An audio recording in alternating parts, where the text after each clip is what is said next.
We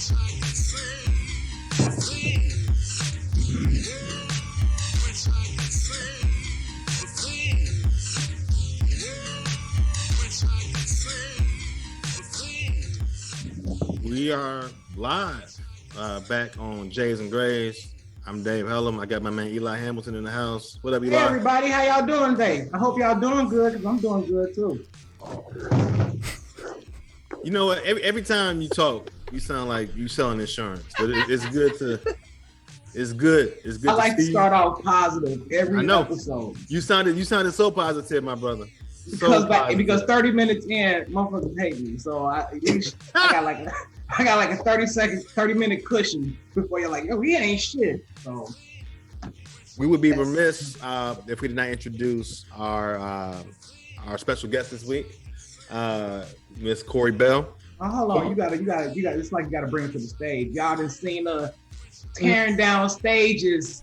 You know I was about to get into that, but I was just gonna have a conversation with her in terms of like, you remember when people wouldn't let you perform at Jokes and Notes, and people absolutely, like, you know what I'm saying? You remember when you couldn't even get to stage time and be like, hey, I'm funny, but people wouldn't give a fuck, and now you won't even. They not only would they not give a fuck, I would go to Jokes and Notes and buy 2 drinks because I knew that was the way to get on this side of the line and get you closer to the sign-up sheet. And they'd be like, we don't really care. I remember, I don't care what the show was. It could be thank you very much. It could be you welcome. You see what I did there? I see what you did. I like that. And now it's a little different. You was like, I'm about to get snatched and come back and fuck y'all bitches up, okay? And she did that, baby. Yeah. No, but I'm saying I'm proud to see your journey. Like, you went from like, I want to do comedy to like, this is my job. This is everything. You're a comedian. Like, you have other things that you do, but this is your full-time gig. This is it. I eat, sleep, and breathe it. This is my bottom bitch right here. That's what it is. I love it. Good. We can tell about it. We can tell about in person in the back. Let me see what we got. We got some Gucci in the back. Well, we got a little, what's that in the back? Was that a Hermes, the channel. I mean, Chanel. What we got back there? Some shoes, some pumps. Wow. I see them biohacks. Them Jordans. You had them on at the Snicker Ball. I see them Steve Maddens back there. Some Steve Maddens, stilettos. Now, what's the Snicker Ball? I know I've never been to one, but I see it as a big deal every year. And it was at Society last night, right? Yes. Okay, and so the funny thing is, the Sneaker Ball is basically a prom where ladies don't have to wear heels. It's basically what it is, so that she can keep her shoes on all night. But then we turned around and took it into this whole shoe fashion show, which is really, really dope. The only problem with that now is everywhere girls go, no matter what the situation is, they'll dress up. But now they're putting sneakers on with every dress in the club. Mm-hmm. And it's like, you're ruining this. Where are your heels at? Like, you got to know. They using that as an excuse to be bummy. And that's really tarnishing things for me. I'm not a sneaker person. Despite what you see, I'm not a sneaker person. But sneaker balls are really dope. They are. They're fun. Well, yeah, I mean, you was the first... Your event or your birthday, I believe, was that time, was the first sneaker ball I went to. So that was cool. I enjoyed myself. You know what I'm saying? It was live. Shout out to Correy Bell, the trendsetter, the flyest chica in the game. Yeah, your fashion is very much like I'm such a conservative dresser. You like, nigga, you gonna get these. You gonna get these titties, you gonna get these jokes, nigga. Like, I don't give a fuck. We out here. You know what I'm saying? So my mother was a very famous fashion designer and full-figured model. I remember growing up back in the 70s and 80s, well, in the 80s more so, and 90s. I literally grew up on the runway. So every day, my mother, like, I didn't get to wear regular shit. My mother made our clothes. Like, everything, when we had to do school uniforms, I had like the school uniform out of this world, and I hated it. I just wanted to be like the other kids. You know, my mama thought I was fly. I look like a dumbass to me because I'm the only one that don't look like my you stuff was like the Fresh Prince when he would take his jacket and wear that shit inside out. Right. Yeah. Yeah. That was me. So I've always been one of those people. My mother made it was one of them things like every time you leave the house, look like you're going somewhere. Then people who don't have nothing to do won't approach you. So I've always been heels and dresses. So yeah, when I get on stage, you getting all of it. Every stage I step on is like an arena. Love it. Every stage. I stood out too. When other kids were name brands, I wore like kangaroos, you know what I'm saying, like British Rules are the bomb. But this is when this is 3 years after they was, you know what I'm saying, out of style. So yeah, I was a little behind a little bit. I wore British Knights up until the 8th grade. You know what I'm saying? So yeah, I was a little traumatized. So you know, but it made me into the man I am today. So hey, fuck that, man. And what was that? Because I've seen your shoes lately. I seen your day. That was a long time ago. You know what's funny though? Speaking to that note, I didn't care about clothes until the white kids moved out and the black kids moved in to my neighborhood. About clothes until 2 years ago. To start getting money. Okay, I've always been fresh, bro. I don't know. Fuck you, mean. But the black kids moved in, and everything became so fashion heavy.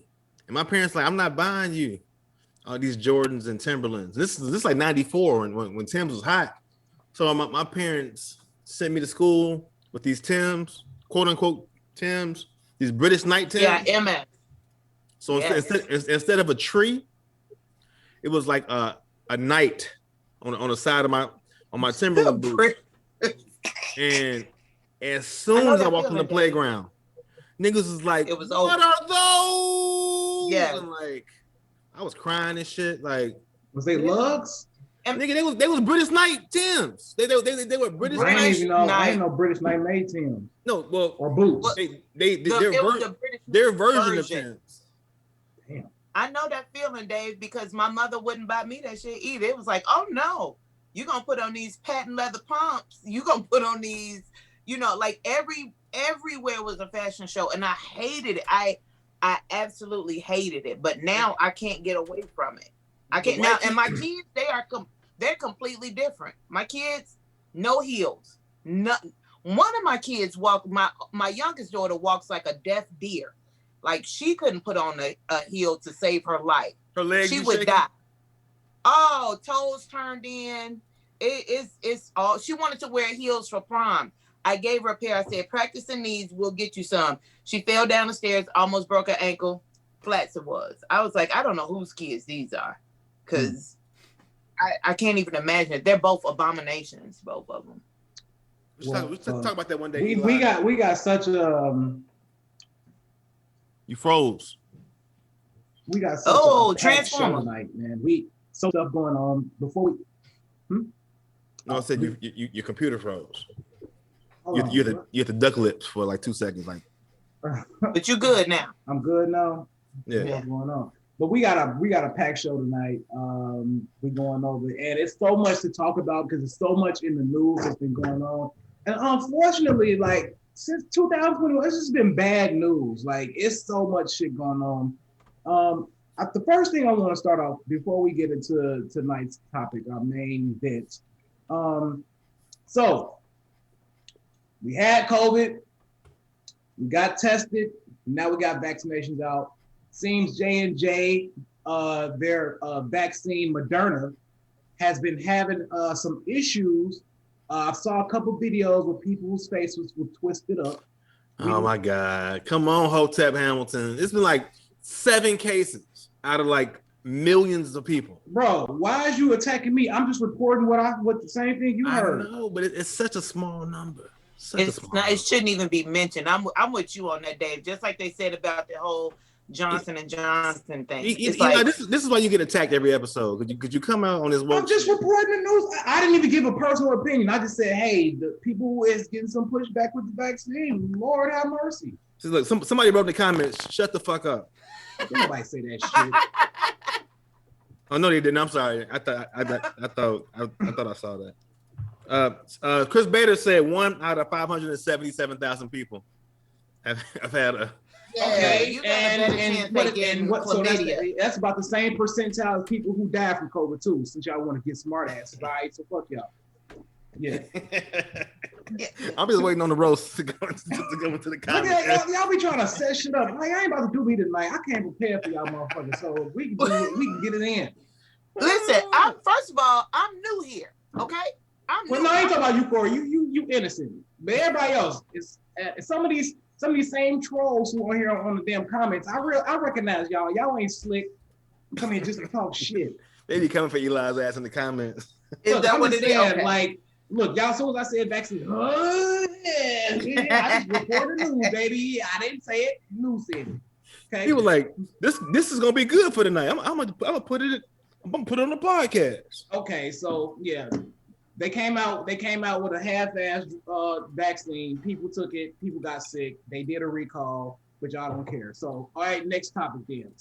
How was it half-ass? Well, I don't mean because they recalled it. That's what means half-ass. They rushed the fastest. They rushed to came out with that vaccine. Just people's rushing to say R.I.P. DMX before he died. That's about just fast as it came out. So if you administer 577,000 doses and you have, let's say one person died from that. Let's say one person died. That's still not crazy. Like that's actually pretty damn good.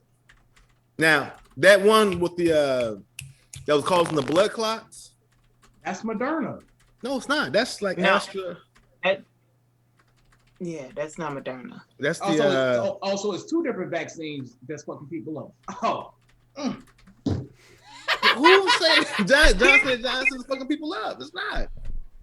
Johnson, hey. First of all, fuck Johnson & Johnson. I mean, you got my thing with Johnson & Johnson is it was already only a 60% success rate on it anyway. I don't want 60% of anything. I thought it was 75. It was 60. It was 60. Damn. 60. Yeah. So you're gonna give me one? Why don't you just give me 2 of them one shots and then kind of double my chances of being good? Why would you just give me one when you give me 2 of them? Give it to me. Now they say you got to get a third shot. If this ain't some Band-Aid, they saying after 6 to 12 months, Eli, you're not getting this shit nowhere. So you just trolling at this point. So when you come back from the Dominican Republic, I'm not trolling. I'm reporting the actuals. This is not my opinion. I'm just reporting. You know what? I can't even report what they saying. Like, this is what they are reporting and putting out there. But I'm just the messenger. If people drive cars, it's gonna be car accidents. Are cars evil? This sounds like y'all look insecure for taking the vaccine, and all I think I'm just reporting. Well, here's the thing for me. I am 100% against the vaccine. 100%. But, I am also traveling. I am doing a lot of shows. I have Jamaica on my schedule twice. I have to go out of the country. And my husband is like, you cannot travel without having the vaccine. Now, as a wife, I have to be obedient to my husband. Shout out to Kevin Sanders. Go ahead. You know you just fucked up. Because where his wife at? First of all, number 8. Oh, goodness. I just had to throw that in there real quick. You made Eli's day by saying that, Corey. Well, here's the thing. Well, she articulated obedient. Yeah, no, well, I am completely submissive to my husband, but that's because he's proven to me that he knows how to lead and I can trust him. I ain't just submissive to every nigga. It has to be the ones that are strong enough to be a leader.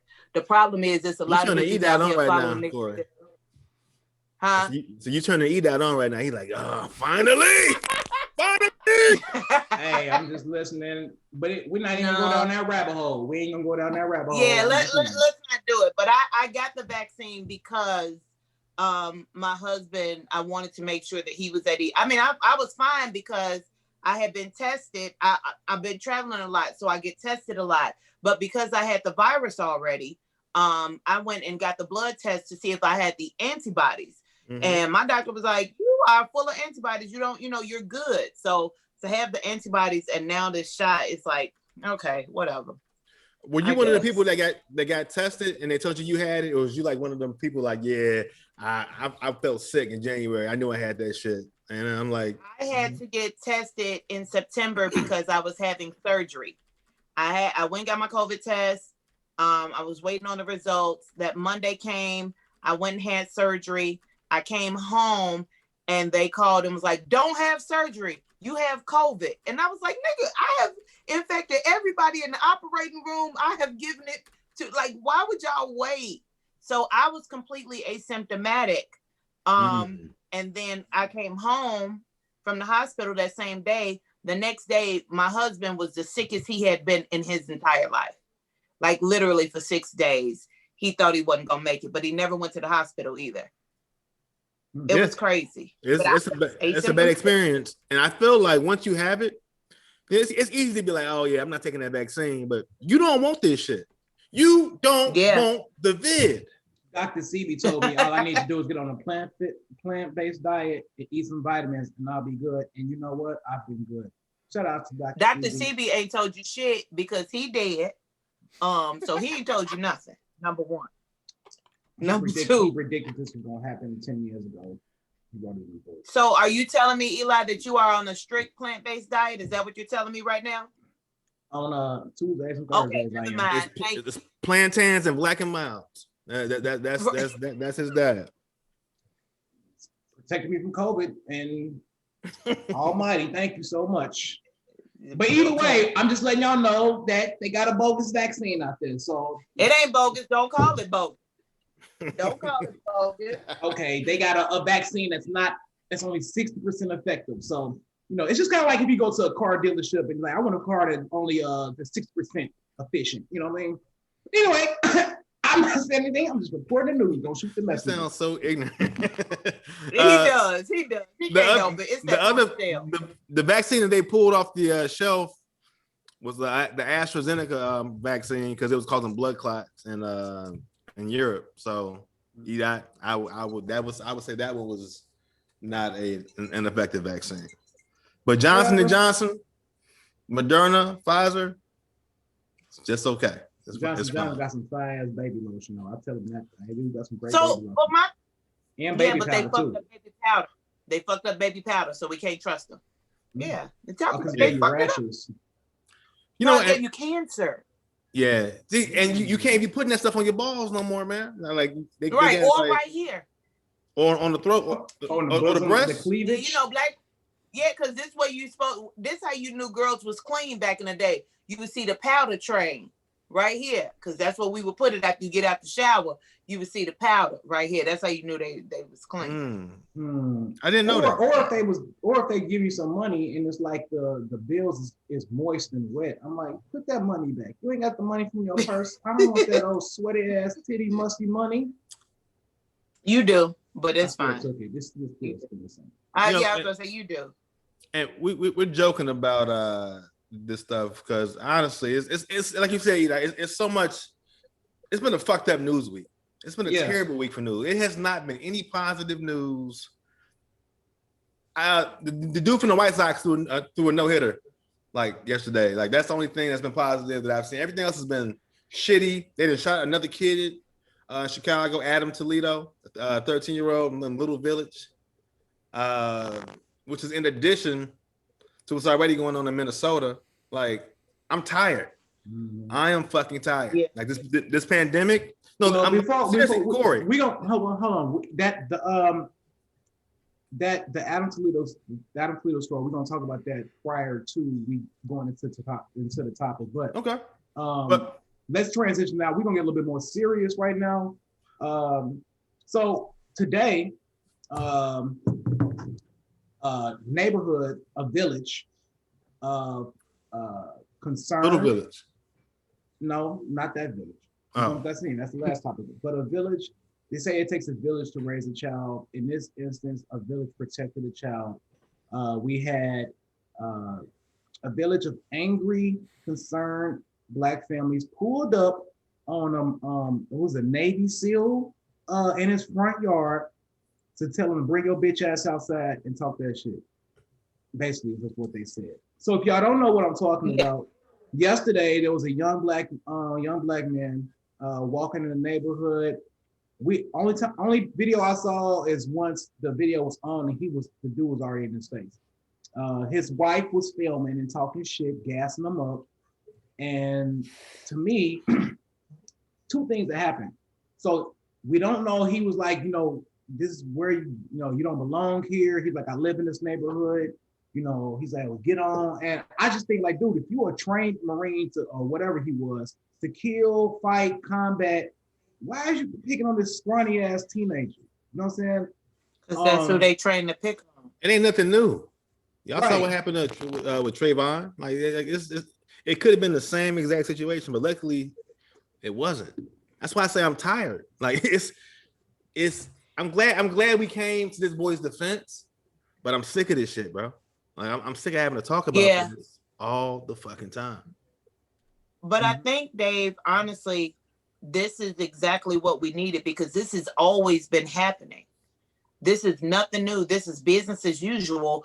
That's why the people who do it don't give a fuck about being on camera because they've been able to get away with it before we had that technology to show it for so many years. These niggas didn't just get like this. They've been like this. But now we're being able to see it. Now we got the receipts. For us. Yeah, now we got the receipts. We got the thing about it is we got the receipts. We watching this happen and a lot of us are responding immediately. Like Eli said, the village pulled up. But I was so glad to see that though. That's great. We're tired of that. Because now the trauma, the PTSD that we are that we have now that we didn't even ask for, that we didn't even know that we were receiving by watching this shit every single, even if you never turn the TV on, the second that you go onto social media, I don't care if it's Sean King's page or Black in I can't think of the other one, but there's always going to be a story, there's always a video, and we're always triggered. And it's like, I really believe that we need to all get tired.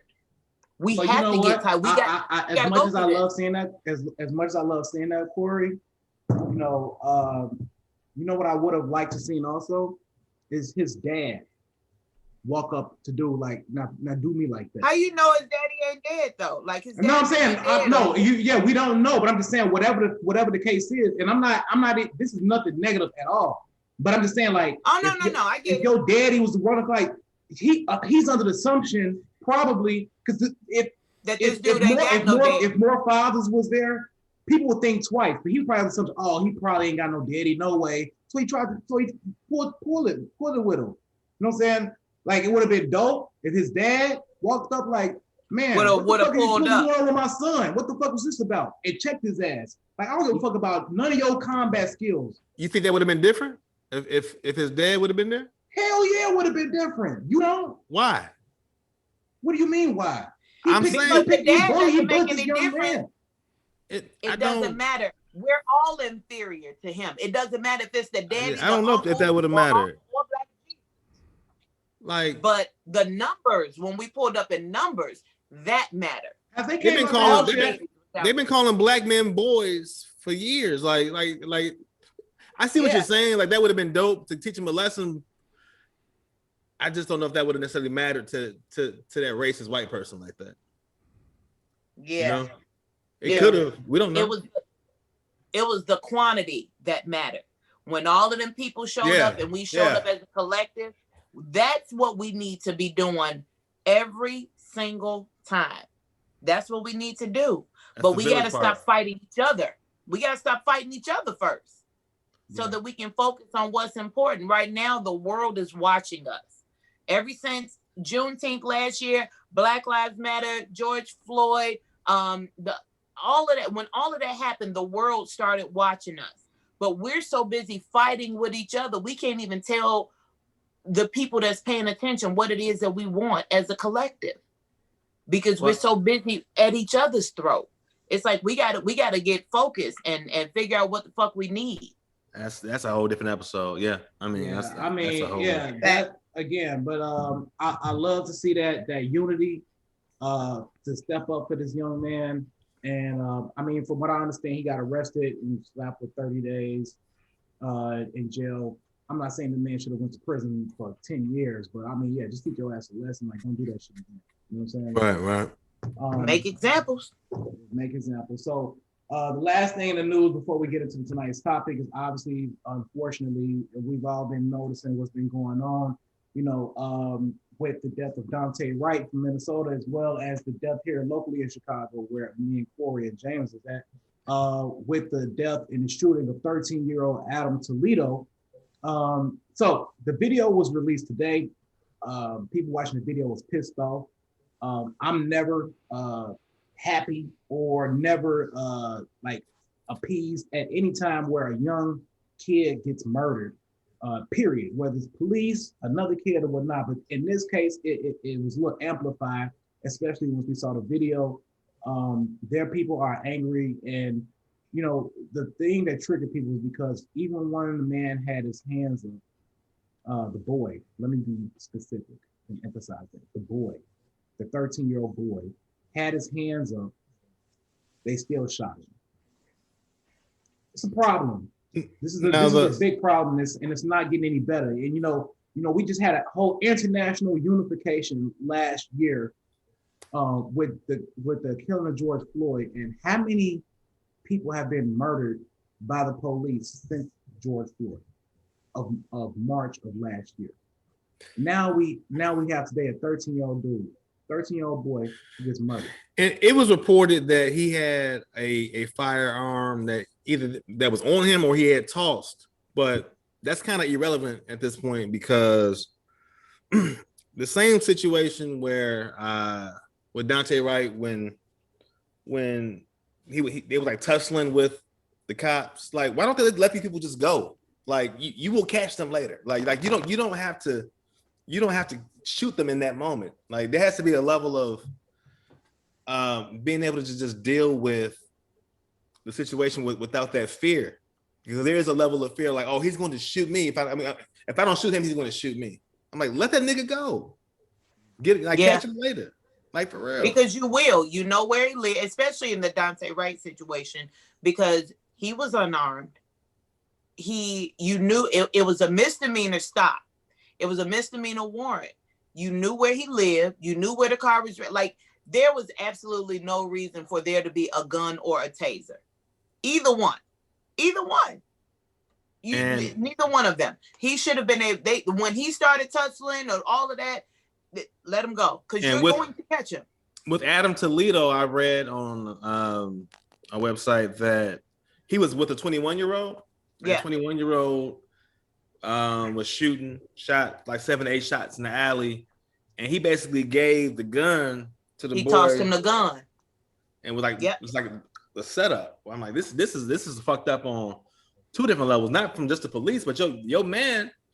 When his man, he's taking because he knew that boy, in the event that he would have gotten caught with that pistol, he'd have been right back out, because he's a juvenile. That's why you see all of the carjackings here in Chicago. That big spike is all by juveniles. Yep. Because those people know that the ones that they going to get these cars for know that, hey, if they happen to get caught with it, they'll be out the next day. They juveniles. They good.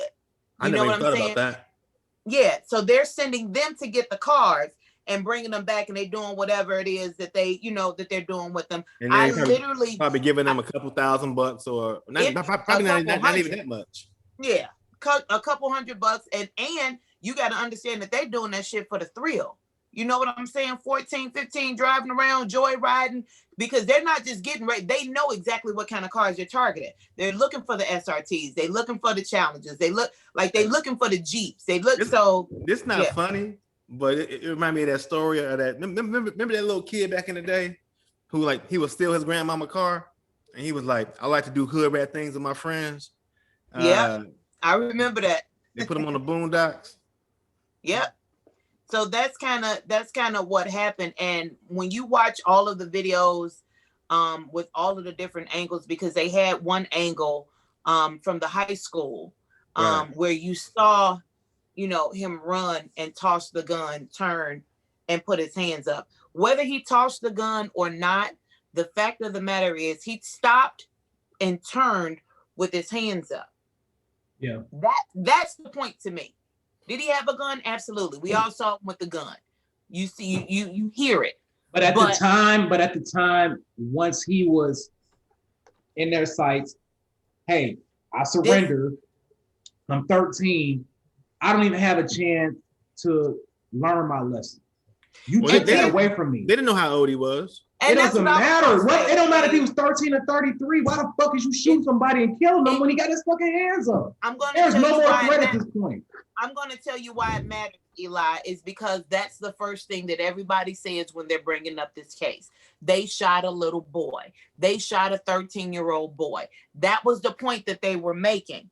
So when you say that, and it's not in defense of the cops, but even for me, if somebody, I'm conceal and carry. If somebody runs up on me and tries to harm me, before I pull my weapon out and shoot them, I'm not going to say, hey, that look like a kid. What? How? I don't have time to make that split decision. Wrong is wrong. I'm not justifying it. But the reason that we have to say that is because that's what everybody is saying. They killed this kid. They killed this kid. The police are not the only people that failed that kid. Everybody failed that fucking kid. Yeah, it's so much stuff that fucked up. And that's like the time. It was 2:30 in the morning, and that's besides the point. But the parent of this person failed that kid. It's no way that this child should the neighborhood fucking late, right? Yeah. And people say, well, that's not the point. It's not the point. I do understand that. It's just so many factors that this child was trying to overcome in terms of having to like make it in some ways. But he shouldn't be dead. That's the point. Like that's the point. That's the common denominator in all this shit, in all these stories. Yep. Yeah. Is that we shouldn't have to keep singing this song over and over again. We wanted to acknowledge that piece of news, because I mean we don't know how that's going to play out. We don't know how it's going to pan out. You know if it goes to trial, if it even goes to trial, right? I'm sure there's going to be some. I'm sure there are going to be some lawsuits. I'm sure there's going to be some protesting. It's going to be interesting because in Chicago, or let's see if it's going to spark anything outside of Illinois or the city for that matter. It won't. With a Hispanic unarmed getting murdered, what is the protest going to look like with that? And I'm not saying like, oh, it should or it shouldn't or whatnot. I'm just saying it's going to be interesting to see how that pans out. Well, my thing is, Lori knew when they saw the tapes exactly what was going to happen. When the prosecutor had to walk back those words, because I didn't understand why the prosecutor would lie knowing that the tape is going to come out. They said that they saw that baby point, and I call him a baby because I got a 13-year-old son upstairs. I got a 13-year-old. And if I think about my 13-year-old pointing a gun at police, because that's what she said, that's what the prosecution said. He pointed the gun at the police and the police shot him. So once the tape came out, they had to walk it back. This happened not today. Like this happened this week. This happened this week. Okay, was it last week? They said they had the funeral on Friday. Like yeah. So I knew nothing about this until like 4 hours ago at all. So wow. I didn't. Yeah, it's been all over. It's been all over the social media. It's been on the news, whatnot. So once they announced that the tape was going to be released today, there were all kinds of bulletins going out, all kinds of phone calls to be made. The bridges are up. Are they? The downtown is boarded up. The police are out in full force because they knew what they saw. And you can't keep asking us to be calm. Now, mind you, I'm not one of them people. I burn it down, tear it up in the name of justice. It's the opportunists, the people that don't really give a fuck, that ain't really paying attention, but see the opportunity to tear up my city and to take stuff, and you're not even down for the cause. Those are the people I got a problem with. But if you're doing the shit in the name of justice and protection and justice for our Black and brown people, I'm with it. Burn the shit, burn it to the ground.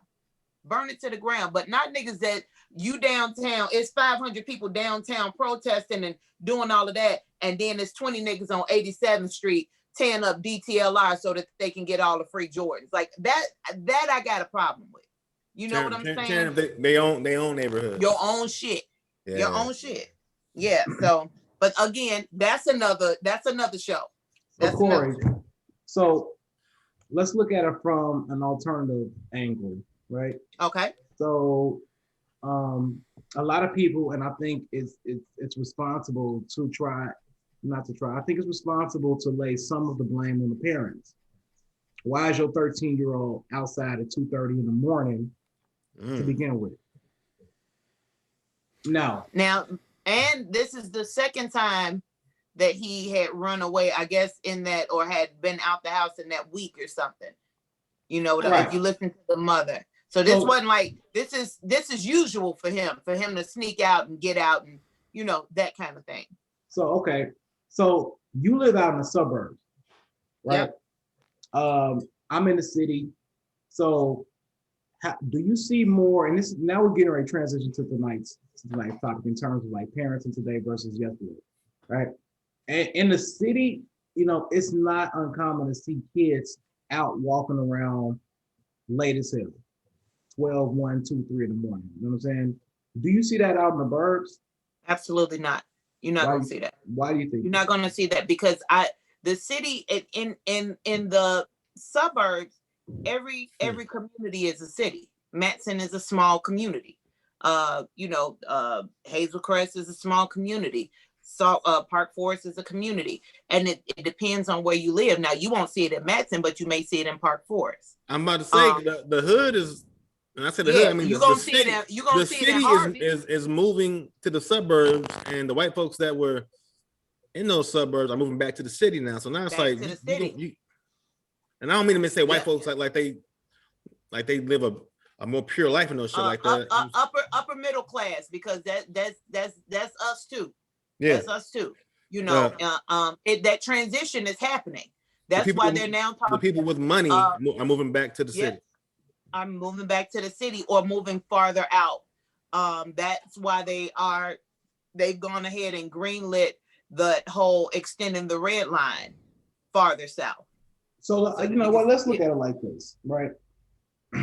So let's really get into this topic. So tonight's topic is all about parenting, you know, today's parenting techniques versus yesterday's parenting techniques. You know, I think the biggest thing to ask is like, are we better off today as we were back when we was growing up? But we can really kind of determine that based on the generation, right? So I'm an old millennial. I think all of us on this call is older millennials. We're still, you know what I mean? But the younger millennials, and then what is it called? Gen Z? That's Gen the new generation? Yeah, Gen Z, right?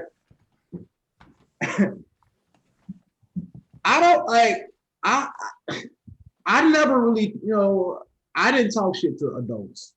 I didn't disrespect my elders, but that was me. Like, I knew better than to do that. You know what I'm saying? I never really got the soft talks. Like, I grew up in a traditional Black household where I got my ass beat on a regular basis. And I knew when I was gonna get my ass beat.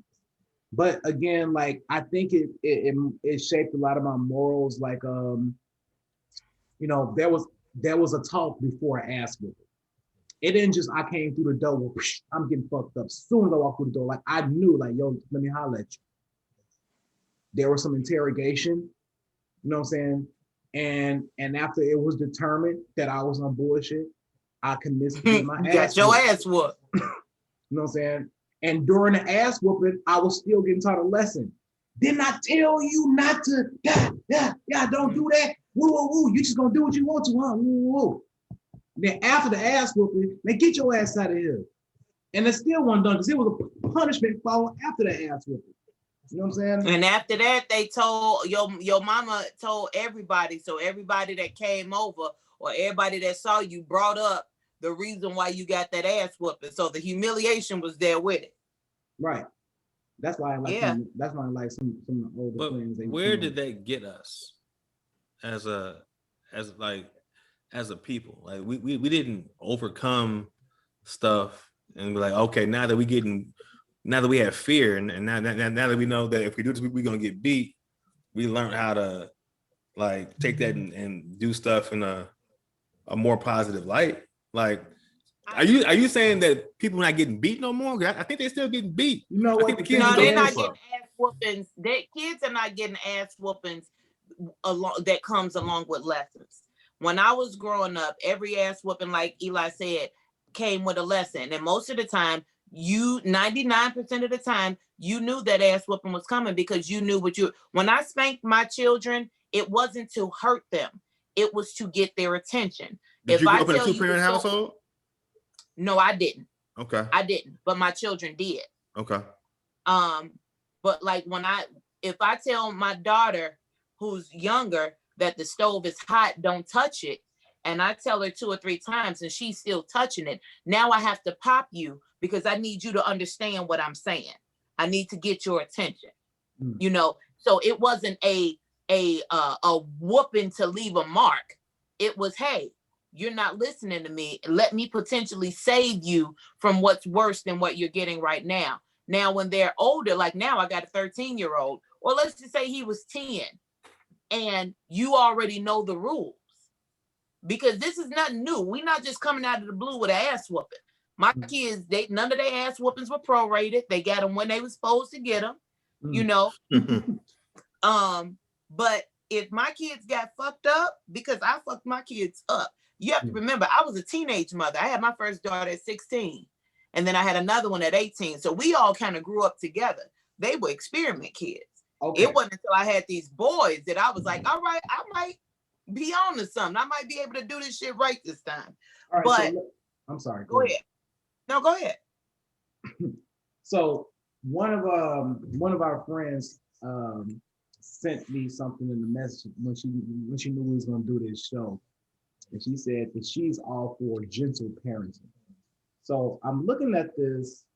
She tagged me on this Instagram page called The Gentle Mama, and I want to see what y'all think about this. All right. So I think, just starting this off, I think that it's safe to say that Correy and I are in agreement. Like, I don't have kids. Correy has children. But in terms of discipline, maybe, so far we're on the same thing. It kind of seems like, Dave, that you a little bit the opposite, right? So yeah, I don't really believe in physical. Okay. No. All right. So this is what I'm reading this. This says, your child doesn't owe you anything. Not good grades, not good moods, not nights without waking up, not eating every bite, not loving every activity, not yes. Your child doesn't owe you anything just because you're an adult.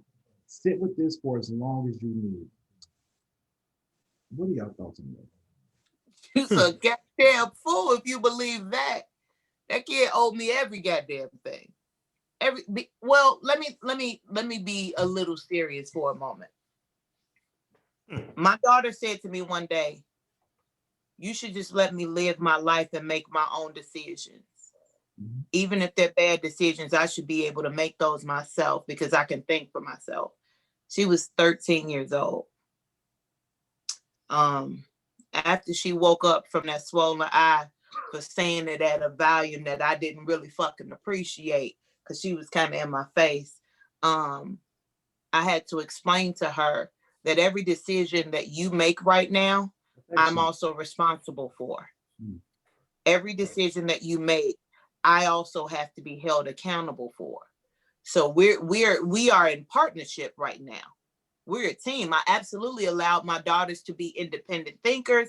I allowed them to express themselves, but there were certain things that I went through that I didn't allow them to go through, or I wouldn't allow them to go through because I had already been through. She just told you, go ahead, a valid question as a child, just to say like, hey, I want to be able to make my own decisions ultimately, right? Which is something you may or may not agree on, but I feel like that's a discussion, you know what I'm saying, between you all being like, this is why I can't rock with you on that, because if you get pregnant, I'm gonna be taking care of your ass. Like your child is gonna be here. That's gonna be an extra mouth for me to feed, as opposed to that being like, I'm gonna fuck you up. You know what I'm saying? For even I don't think it's that cut and dry. No. It was in the middle. It was in the middle of discipline. There was something happened where she got in trouble and I took her phone. I took her phone away, and she came downstairs and she said, "Mommy, you were absolutely right. What I did was wrong, da da da da da. She said, but you have no right to take my phone away from me because I bought that with my own money. So you need to give me back my phone. At 13, that's what she said. I can see that being disrespectful. You know what I'm saying? You need to do something, yeah. You know? Yeah. And before I could snatch her up, I said, okay, this is the part where we have the conversation. So we were having the conversation about why and the what's and the, you know, and in the middle of that, she just jumped in my face and was like, you need to let me make my own decisions. It's my life. If I want to do what I want to do, you should be fine with that. And I'm thinking to myself, like, if that was the case, you'd be out on your own, making your own decisions. You know, like you'd be gone and you'd be able to do that all by yourself. But because you can't and you're not, I have to do that for you, or I have to do that with you. And she didn't say it as we were having a discussion. It was her in my face, real combative, like, look, I'm making my own. And I'm like, oh, shorty got me fucked up. Is what it is. You know what I it was more so the tone than it was what she said. Because we could have worked through that discussion. But yeah. You know what I have an issue with, because I look at it like this. It's like, I think that you know, the closest thing to kids I got is a nephew and nieces. That's it. Is what? You know, it's nephews and nieces. That's the closest thing I had to kids. But I'm not into the whole negotiating shit. You know, when you negotiate, it's you're coming to like a common ground on something that appeases both parties, right? Because the opposite party, you know, they know, as you know, someone who's fully comprehensible on whatever it is that y'all have a disagreement about. Typically, they're adults. You know what I'm saying? Who's experienced certain things that they can understand. Like, this is why I have an issue with this. And as you, as another adult who's fully comprehensible, you're like, I have something that I stand on with this. However, this is meet common ground, right? The only people that I hear that don't negotiate, that we don't negotiate with terrorists. Why the fuck is you negotiating with your kids who don't know shit about the world? They don't know the dangers. They don't know what's out there. They don't know the outcomes and whatnot, because they haven't experienced anything. And it's to Corey's point, whatever you do, it affects me. You know what I'm saying? Because I love you more than anybody out. I told my nephew, he's like, look, and I ain't got no kids, but again, I'm like, when you walk out this door, don't know, the world don't give a fuck about you. They don't. They do not give a fuck about you. So when I think when people are reasoning with their children, what they are doing, they're conditioning them to think that it's okay. You know what I'm saying? When you go out into the world who don't give a fuck about you, that this is how the world is going to treat you, and it's not. It's not. You know I think it's a difference between negotiating and communicating with your child. One of my things that my mom did that really irritated the fuck out of me, because I was a person who had common sense. I could hold a conversation at 8 or 9 about things, and I had questions about, and it was 2 things that would bother me. One, I was just feel like, so. You said what? Well, because I said so. Do as I say, not as I do. Where it was just like this whole, like, you know, this whole totalitarian like situation where it's like, look, Mom, this is what I find to be important, and this is something that's important to me, and I'm trying to talk to you. But it was almost like, I'm gonna beat your ass because you trying to even talk to me about something that I said you shouldn't be talking to me about. And I think that's like a big, I see that a lot in black households where it's like, people don't have, the kids don't have voices. You know what I'm saying? It's not like it's being disrespectful or rude, but it's like, hey, this does not make me feel good. This brings me trauma in this moment. And then I think as black folks, we be like, oh yeah, you know what? That's just how it is. But then at the same time, when you get older, we talk about like not going to therapy and shit because we need to go to therapy. But it's a lot of stuff from your childhood that was traumatic. Okay. All right. Okay. Let's talk about that. What traumatized you from the way you was parented? I just told you, like the fact that I didn't have a voice. Like my parents, I felt like as much as they provided for me, it was like, you know what? I'm in the gymnastic class doing cartwheels. Like, I'm like, Mom, I'm fat. I should not be in gymnastics right now. I want to go to this engineering class. I want to play baseball. It's like, okay, these are things but I'm just asking you, how did that traumatize you to where it is at today? that you carry? How'd you carry that trauma, and what has it done for you? I'm saying me and my mom had a conversation recently, bro. Like the fact that she never listened to me growing up. And I feel like to this point still, like it's hard for her to hear me because she always saw me in the road as her child.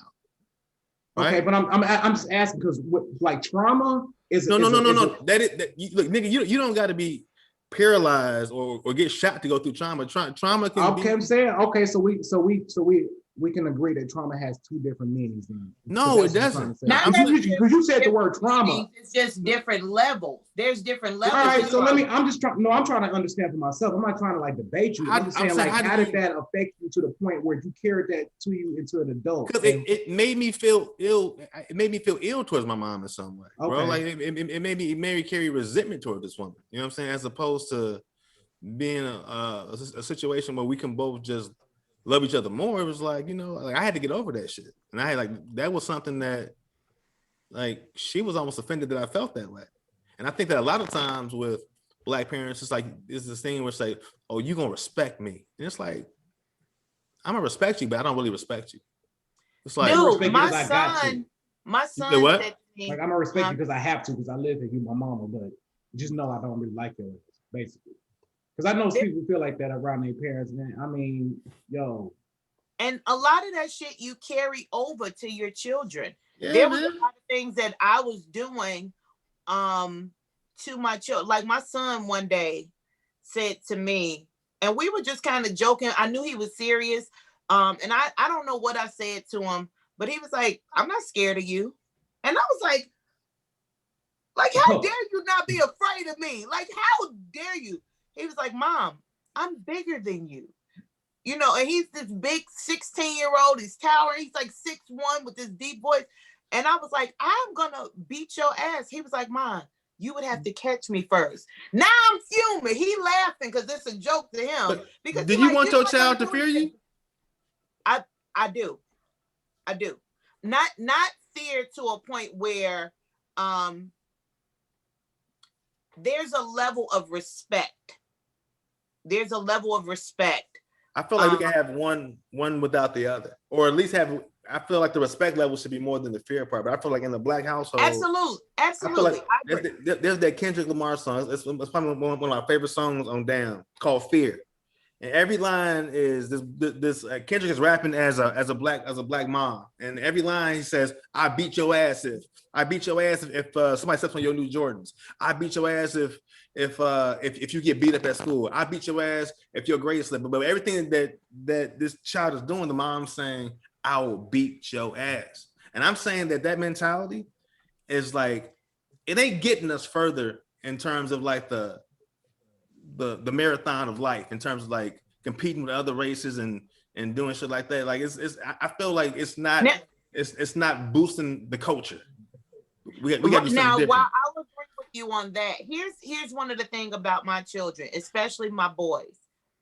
I can't even think as far back as I can remember. I've never had to spank my boys. I've never had to whoop them. I've never had to whoop them. I think as I grew older and I understood, like you said, communication and how important that was, and not always saying, because I said so, because that was the one thing that used to burn me up. That's what caused me trauma, Eli. That was my trigger, because I lived in what we used to call the big house, and everybody has one where it's 2 or 3 of your family members. You got cousins that live with you. You live with your grandma, your auntie, and I would come in from playing, and everybody in the house would have eaten, and it's a sink full of dishes like a restaurant. I haven't eaten, but now my mama or my grandmama would say, "You need to wash them damn dishes." I'm like, "But I ain't even ate. Why I gotta wash the dishes?" Because I said so.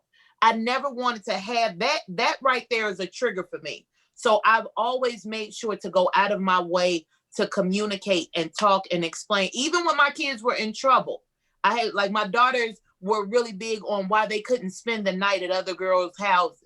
I didn't allow that. And I would have to explain. And I had to the them. same, I went through a lot of the same things. Like, I had rules that I didn't like. I couldn't stay the night at my friends' houses a lot of the times. I had to be in before it was dark. I got whoopings. Yeah. You know, there were certain things that I didn't like, but as I got older, and you know what, the thing is, everyone's house is governed accordingly based on whoever is in charge of that house. You know what I'm saying? You know, so some people will look at like, oh, you know, you can't do this or you can't do this or your parents was this. Like, I have no qualms with the way I was brought up, and I got whoopings. Let me tell you something. You know, it wasn't no motherfucking spanking with a hand. Hell no, I got the belt. And when I did some extra shit, it was the extension cord. Extension cord. Yep. But however, back when they was giving paddles at schools, you know what I'm saying? My mom. Oh, I got the paddle once. She's like, you ain't nobody gonna whoop my kids but me. Like, and they was like, either you want detention or you want these 5 squats. I'm like, nigga, I get beat at the crib like a motherfucker. Give me these 5 squats. That shit ain't nothing. But like, no, you couldn't take it. They knew, no, your mama don't want you. Like, no, just go ahead, because I ain't gonna tell her. You know what I'm saying? I want this detention. I'm not a parent, but I do remember the things that hurt me the most is when the things that I love the most were taken away from me. I love video games. I still do. The Super Nintendo that came out in 1991, I got that for Christmas. Like when my grades were not on point, or I was fucking up, my mom took away my game, or I couldn't go play basketball. I couldn't do anything. So it's like I knew I needed to get my shit together without getting my ass beat. You know what I'm saying? Like I don't see why. Actually, okay. So today, Dave. So take that same concept today. You know what I'm saying? As soon as you do that, give me your phone. Here you go. As soon as they leave out the crib, pull out that little burner phone like they backpack. Her dumb ass don't even know I got 2 Let me phones. tell you something. They got access to everything. When I think about now versus when I was younger, I'm like you, Dave. That would have been like, oh, I want my shit back. I have got to get it together. Kids nowadays, I'd never forget when my daughters were younger and they would have like a Facebook page or something. Then you find out that there's a backup page. When you tell them you can't have no Instagram, we shut all this down. You ain't shut shit down. They got a whole nother page. I was trying to, like, we used to be able to stay ahead, at least 2 steps ahead of our children. Now technology has proven that we are not able to do that. What used to be, we'll take away your phone, we'll take away your video games. It really means a little, but it doesn't hold the weight that it used to. It doesn't hold. Now, mind you, I'm not a negotiator. I'm like Eli. What I said is what I said. But I do find that my children are weaker than we were. These children now are not nowhere near mentally as strong as we were. Like every little thing these children are, they depressed and they can't. My daughters, if they can't make an appointment by themselves or something, like they completely freak out. They're not built for it tough like we are. And I think that was one of the things that growing up, they didn't grow up like I did. They didn't grow up. I think every generation will probably say that about the generation that came after them. Really? I'm pretty sure my parents will look at us as Generation X and be like, man, these kids weak as hell. We grew up during the civil rights era, and yeah. So it's like, and then the people who came up through the civil rights era was like, shit, nigga, my parents were sharecroppers. You know what I'm saying? So it's like, it's always going to be a level of, I mean, I'm in a fraternity and I remember going back to the yard at Morehouse and seeing the young alphas and they're like, oh, they don't get alive like we should get alive. Like, I think it's a level of ego in certain ways in terms of like, you think that you all, because you went through it, you all did it the best. And all right, so I'm on this page, man. This shit crazy.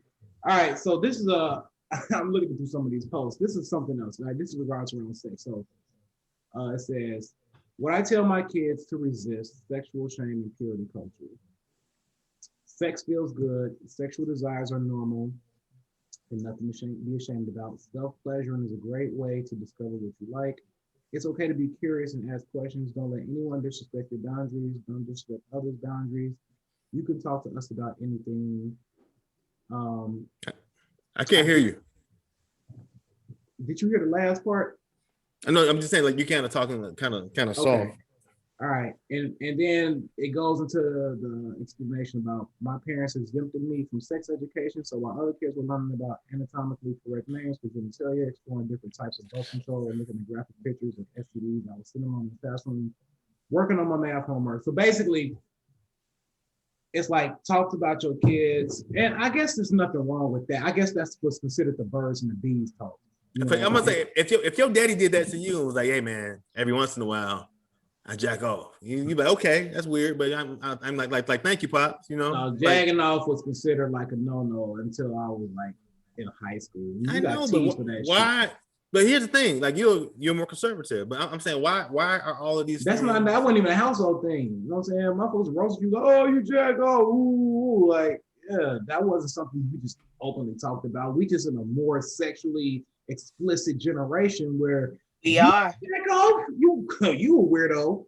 Nah, you know, I think it's just more about like the level. And we talked about this before. I don't look at it as more sexually anything. I consider it to be more communicative, more expressive. And I just feel like our generation wasn't like that. The generation before us wasn't like that. But it's a natural progression. Yeah, but kids nowadays are far more sexually advanced because they have more exposure and access than we did. I remember we used to have to watch, if your parents didn't have HBO, you tried to watch Weird Science. People was fucking in middle school in the 90s in my school, like when they was 12, you know. So yeah. One of the girls was 13, but it was a big deal. Right now it's just common. Did you ever see the movie Kids? Back then. Yeah, I remember that. That came out about the dude who spread HIV, Casper. Yeah, I remember. It came out in 95. In the park with that skateboard. Yeah, I remember that movie. Yeah, so I just think that these kids are far more sexually advanced and have way more because they have way more access. We didn't have the internet like that, and I have to keep remembering. I'm 41. So I'm a little older than y'all. So we didn't not much older. Really? We're around the same age. Okay. So yeah, so it's like, you know, now it's right at their fingertips. It's right here. Everything they need access to. We didn't have this. When I was 13, I had just got a beeper. Maybe that's the conversation right there is pulling back on that phone. Like kids don't need phones, in my opinion. They don't. They do. In the world we live in right now, I would not let my son go out of my front door. I don't care if he's walking to the bus stop. I would never let him out my sight without his phone. I got black sons, and I would never let my kids out of my sight without a cell phone, without some way to call somebody. My youngest son, he's 13. He doesn't really go anywhere, and he definitely hasn't been anywhere during the pandemic. About a month ago, I let him go. He went and had they did a little video game date, like all of the 4 or 5 of the guys that they all play video games with, all in the same grade, went to one of the boys' houses. A sleepover. It was a sleepover. No. It was only a couple hours. Wasn't nobody sleeping. No. So he went for the video game, you know, to hang out, took his video games and stuff. And he called my husband about 20 minutes later and was like, Dad, can you come get me? Now, my husband's the one who dropped him off. My husband goes to get him, brings him home. He has a gash on his face. And I'm like, what the fuck happened to you? And he was like, one of the little boys came over and rushed into the house, who doesn't like my son, and got to tussling with him, you know, and snubbed him. He got him. So now I got an attitude. So I go back because I called the little boy's phone. I'm like, yo, what the fuck just happened? The little boy whose house they were over, he hung up the phone. I get in the car and I went to the little boy's house because I'm that mom. Now my husband is in the car. My son is in the car, who doesn't want me to confront these boys because they're supposed to be his friends. Now you got your mommy going over there. This is all bad for him at 13. The little boy didn't come to the door, so I called the police because for me, if we don't nip the shit in the bud now, then they'll think that it's okay. If there are no parents there, anything could have happened. There were no parents there. You know what I'm saying? Anything, somebody could have pulled out a gun. So anyway, to make a long story short, we go to the little boy's house who started the fight. The mother won't even come outside and talk to me. I got a 1-year-old daughter. I'm trying to put her to sleep. He wasn't even supposed to be outside. I didn't even know he was outside. See, I wouldn't be allowed to even be in a house like that if the parents weren't there. Like exactly. So for me, it's like these children have so much more access. They have so much more freedom. They have so much more than we had. So it's like to not have a phone is detrimental for me, for my boys. They got to have some sort of communication. Or my son is about to start driving. He got his driver's license. I won't buy him a car. I mean, I get how things evolve, but I mean, the same way I think as you say kids are weaker, I feel like parents may be like, and I'm not a parent, so I say this with like, we might be not weaker, but like we are. The parents might be weaker too, and like I say it. We're ignorant. We are. It's like it's like my son won't be okay if he can't communicate with me. But like back in the day, you left the house, and if you need to call somebody, you might call 1-800-COLLECT. You know what I'm saying? Find a payphone, but that rarely happened. And then we found a way. But we're so used to over communicating with this phone. I feel like helicopter parenting is serious. It is. And I'm not a parent. So I can't criticize you or anybody else because I don't know what it feels like to have a child. Yeah. And it's, when you think about it now, it sings my anxiety right now to think about my 17-year-old saying, hey, I'll be right back. I'm finna run to Walmart real quick. And I know that he's going over to Orland. It sends me into a frenzy. I can't let, and then I say, oh my God, he left his phone on the table. That right there would make me jump into my car and go to Walmart. Now I might not go in there and find him, but I'm going to go in it because I'm watching shit happen. He can be in my Jeep, and now somebody done ran up on him and snatched him up out of it. A friend of mine, her son's missing right now, down in college, missing. And it's like, so when having kids right now is traumatic, but having little black boys right now is like it's like a fucking nightmare. Your anxiety level. I feel that way about y'all though. But black. Imagine Emmett Till's like the people who lived in the 50s and 60s when white folks was doing like the same shit they're doing now, but just doing it out in the open. Like shit's been bad. Yeah. You know what? I like to say this though. Again, Dave, you and I, we can't say too much because we're not necessarily all the way qualified for this conversation because of the fact that we don't have children. But I will say this, there is not one formula that's right. That's spread across the board. You know what I'm saying? Right. Everybody's situation is different. You know what I'm saying? Whether you have, whatever. Oh, here, Transformer again. Yeah. Damn it. Stroking out.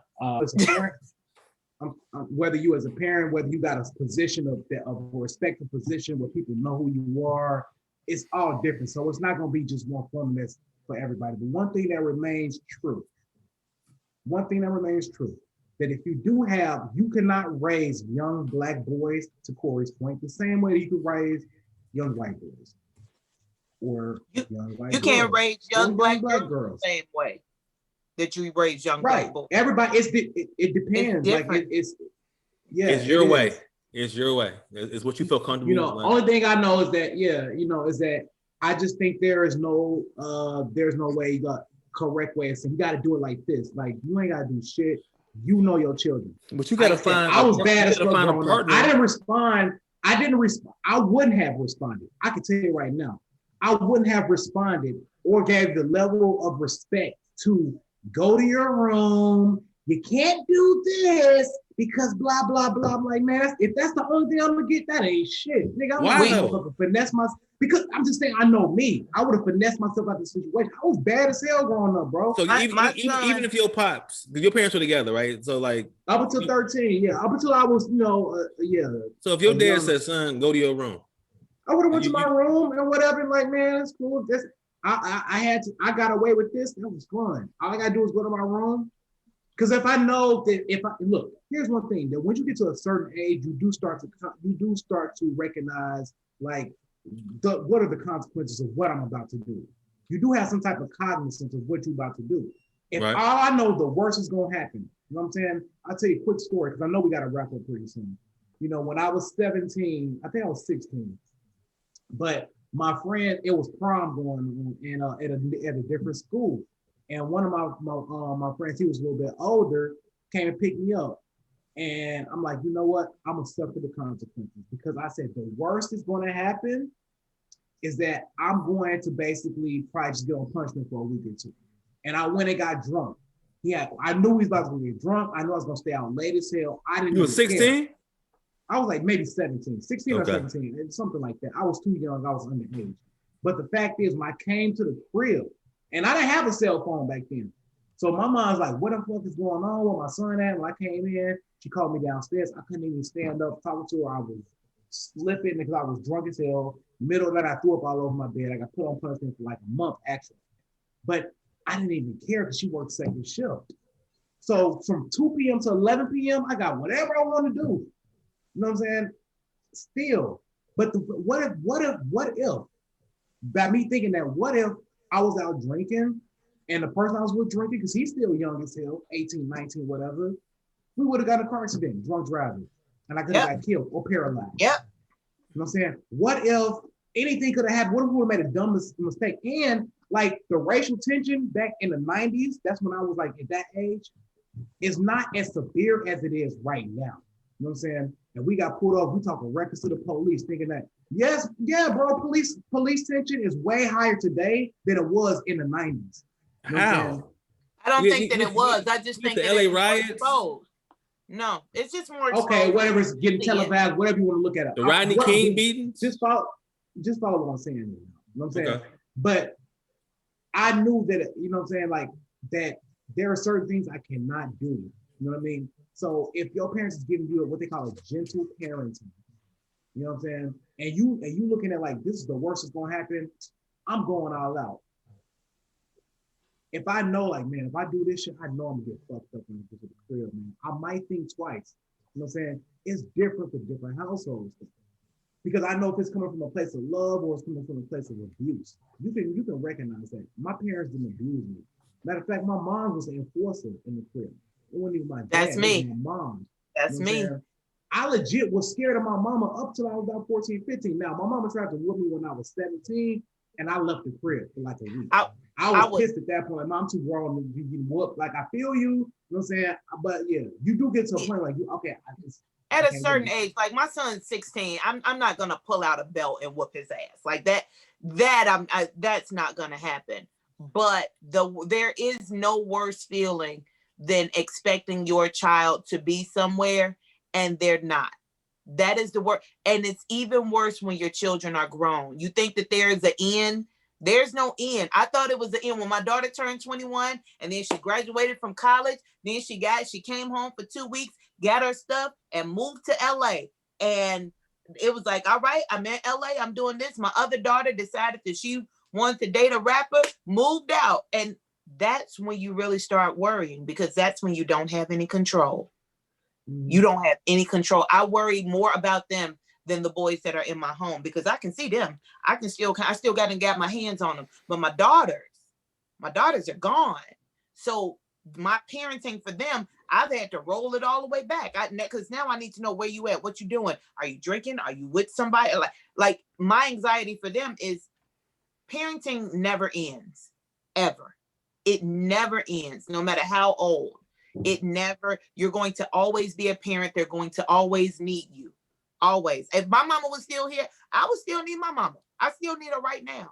See, and I think that's the silver lining of this episode is that I don't think parenting from this generation compared to last generation has changed that much. I think people are just doing the best that they can do. And that shit looks differently in terms of a lot of different situations. In terms of like less 2-parent households, also dealing with kids who just who I feel like as family situations get worse, like from generation to generation, because like you are seeing less families, I feel like, and more kids like raising themselves. Like kids is like, I'm dead on the inside. It's not shit you can do to me, say to me. You know what I'm saying? Like I don't know my family like that. Like if we really want to get to the meat of this conversation, it's kind of like, how do you raise a child outside of a two-parent household effectively? Like I feel like that is a big part of what we're talking about. We're not necessarily saying it, but Eli, and when you were talking about the problem with the thing with that, Dave, is the reason why it used to work when there wasn't a two-parent household is because we had the village. We had the community. I remember being able to be outside from sun up to sundown, and no matter what block I was on, somebody knew where I lived and I knew who they were. The village took care of the community, our neighborhoods. We all watched out for each other. I know when I was growing up, a lot of us, we only went to one grammar school and one high school, unless you got kicked out and you was one of the bad kids that had to bounce around. But you knew, the people, like I can still go back to my old block. I know the old people that live in the neighborhood. I know somebody, like these kids now, there's no community. There is no village. There's no stability. These children are moving from place to place, so they can't form those bonds with those people. The parents ain't formed. That's why we went to, when I was little, Miss Smith down at the end of the block, if she saw me acting a fool, she would whoop my ass and then bring me home and tell my mama. Now you can't do that because nobody knows each other. These parents don't know each other because they ain't stable enough to be able to create that environment. And not stable enough. That's a big part of it. And it is. Thing too, Corey, is that a lot of the kids don't really feel as much endearment and passion for the young children as they did back then, because the kids are so disrespectful and nasty. They like, man, look. But where do they get that from, Eli? That's like the chicken or the egg. Parents, though. It starts with the parents. They don't teach their kids respect. You know what I'm saying? But they don't have it all boils down to basically the parents. In my opinion, it does boil down to the parents. If the parents don't give a fuck. Yeah. I watched the kids. I remember when teachers and parents were allies. I remember that. Now we got kids telling parents, well, this teacher don't like me. Or I've watched parents jump into Zooms and clown and act a fool. And it's like, what are the examples that you're setting for your children? When that parent wouldn't come talk to me about what her son had just did to my son, and the police knocks on your door as the mediator, now I'm filing a report. Because now the next time, fuck him up. That's what. Don't stop until he stops. Because I tried to have this civil conversation with you, and I'm not going to allow my child to live in fear and be afraid of your bully ass son. But I know that that's where he's getting it from. I want to be able to talk to other parents, and we resolve, because that's what happened when I was growing up. The parents were adults. Right now, you don't have that. So if the parents ain't shit, they raising a bunch of ain't shit kids. And if there's no community to say, hey, I know your mom ain't shit, but let me come over here and pull you in and help you. We ain't got no community. We don't have nobody taking these kids in. And that's how we failed that little boy that ended up dead, shot by the police. We failed him. To your point, Corey, I feel like, like you're a grandmother, right? And what's crazy is that you're not like what a grandma used to be. People want to live their lives way, way more as they get older. And like they say what 50 is the new 30.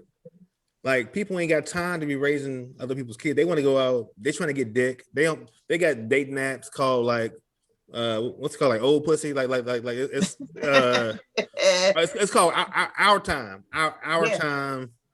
Like people are not just trying to raise children on. People are trying to get their groove on, live their life, YOLO, all this other stuff. Like it's so many factors. But I think that's a good point to end on in terms of today's conversation. I want to kind of wrap it up before we get to 8:00 my time, 10:00 you all on the in the Midwest. But do y'all have any closing points that y'all want to say before we get out of here?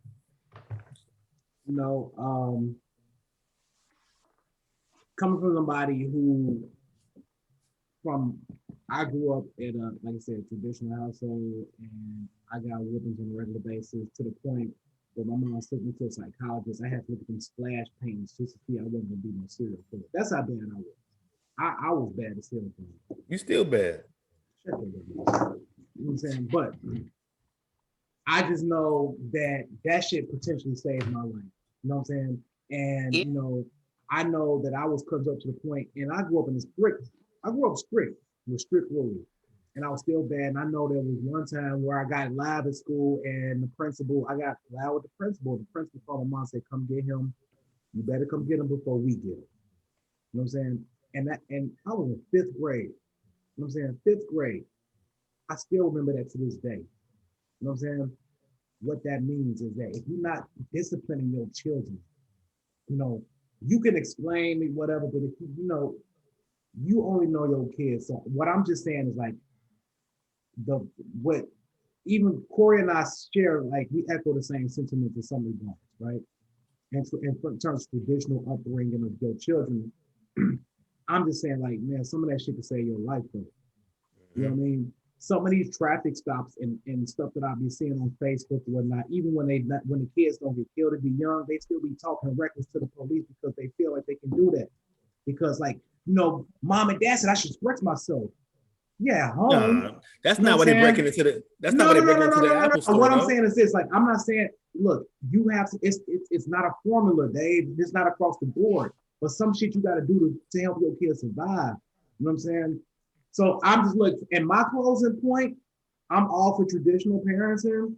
I don't think everything warrants an ass whooping. That's not what I'm saying, though. And I do what I think I do agree with. That I think we can all agree with is that you're gonna have your kids do some shit, explain to them. Don't ask me like if I say go do it, like why? Like what the fuck is I saying so? And now I explain it to you later. You know what I'm saying? I don't like I still don't agree with that. I still don't agree because you said so. I don't think that's ever. No, bro. Like if you tell your kid, hey man, go wash the dishes. Well, why I gotta wash the dishes? Because I said so. Because I said so, motherfucker. Like what you mean? Well, because you know we gotta have a clean house. Now I ain't about to come through doing that shit because that ain't how the world works. That's a respect right there. No, so you didn't hear Corey's whole story about her coming in the house and her grandma was like, no, bro. I'm just saying that's a whole different dynamic. But if your children is always questioning you for stuff, where you going? Who is that on the phone? What's going on? I ain't gotta explain shit to you. I'll be seeing in these movies like, well, if you don't tell me what's going on, I'm pissed. Like, well, no, man, you ain't gotta explain shit to your punk ass. Well, if it's about survival, we'll explain to it later. Yeah, but certain things I agree with, but I do believe in there's a place for children and there's a place for adults, and I believe in that boundary line. But everything comes from love. Like if you're gonna raise your children, explain to them certain things, but everything doesn't have to be explained right away. You know what I'm saying? Because you're an adult and you know better. And with love, you want them to survive and do the best they can be. That's all I'm saying. In close. That's fair. That was a lot. That was a lot. Corey, where can we catch you next? What you got going on? I am kind of all over the place right now. I have Punchline Philly coming up. I have Miami coming up, Baltimore coming up, obviously Chicago coming up, and I will let the cat out of the bag here. I will be filming, or not filming, but taping my first 30 minutes in LA, and I'm really excited about that. Hey. Super excited about that. So, but everybody, y'all can find all of that information on Facebook, Instagram, Snapchat, Pornhub, RedTube, at Correy B, CORREYB. It's on everything. So I share everything. Yeah, so I'm excited. And I will still with my children. But well, honestly, just to be fair, really, really quickly, the levels of discipline is really where it's at. Once my boys got a spanking once or twice, they never went down that road again. So I didn't have to do it. Sometimes it's all in my voice. I didn't have to, but girls are demon spawns from Satan, and they will always try you. Girls are different. They come from the devil. And so you have to really, really give them all you got, or they'll grow up to be little loudmouth, trashy whores. Okay, that's all I really wanted to say. I think that's a perfect way to end this episode, honestly. Yeah. It's true. Me. Hey, I had kids at 16. I know what trashy whores look like. Oh, I'm sorry. Hey, we appreciate everybody for tuning in. Catch us on other platforms such as iTunes, Spotify, as well as YouTube. We on YouTube now, right? Yep. And then make sure you follow the page on Jays and Grays. Follow Dave Teller, myself, Eli Hamilton, Correy Bell. Is it still Shoe Guys? Or did you change? Nobody calls me that except for you and my other very close friends. Okay. I can't even shoes. You can still call me that, but nobody knows that person. Okay. Well, Correy Bell. Old porn names. That's crazy. ORR, 2 R's. Yes. EY. Hey, but thank you, Corey, for coming and joining with us, man. We appreciate you. Love you. I'm glad that you came on the show. And that's it, man. We'll see y'all next week. Same bad time, same bad channel. Have a good night. Later. Take care. Peace.